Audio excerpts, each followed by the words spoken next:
Gunner's Heaven was one of the earliest PlayStation titles released.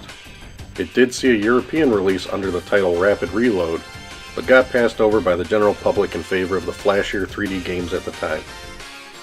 It never saw release in North America at all, due to Sony not wanting to be seen as another 2D system early in the PlayStation's life. Now, at first glance, this game looks like a blatant ripoff of Treasure's Gunstar Heroes on the Genesis. And you're right, but that is not always a bad thing. It's not quite as awesome as Gunstar Heroes, but it's certainly a gem of a game if you're into side-scrolling shooters. And if you're not, why the hell are you watching this video? In spite of its general gameplay goodness, it's still easy to see why this game didn't garner any attention, as neither the graphics nor the sound are anything to write home about. There's a little bit of voice acting and slightly more detailed graphics due to the increased color palette, but the game practically looks like a SNES title. Complete with Mode 7 scaling and rotating bosses. Still, all the action would probably have caused the SNES to choke though. The game puts you in the shoes of Axel Sonics and Ruka Hetfield, wackily named Commandos at Large. Despite the usual tradition of games like these, Gunner's Heaven is only single player, so your Gunstar buddy will have to sit this one out. The object is, of course, to run to the right and occasionally up while shooting pretty much everything in sight. As I mentioned several times before, the game borrows liberally from Gunstar Heroes, with wacky boss characters, huge multi-segmented machines, and the ability to toss enemies and hang on handlebars. Even the animation is astoundingly reminiscent.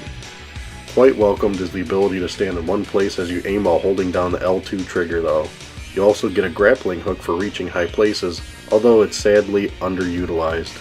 Unlike the usual deal where selectable characters play exactly the same, Axel and Ruka actually have their own completely unique weaponry set, making a total of 8 weapons altogether, ranging from the usual machine guns and multi-directional cannons to flamethrowers and homing lasers. While many of these weapons will seem familiar to Gunstar Heroes veterans, the system is entirely different. You have 4 weapons that you can choose between at any time, in addition to a small supply of bombs. The biggest difference is how the weapons work. There's a timer on the screen that's constantly counting down, as timers often do. As long as you're above 0, your gun will be charged. However, when it hits the bottom, your weapon becomes significantly weak. Certain enemies drop power-ups that increase the timer a few seconds, keeping you moving forward and shooting as much as possible. Unfortunately, this weaponry system leads to the game's biggest flaw.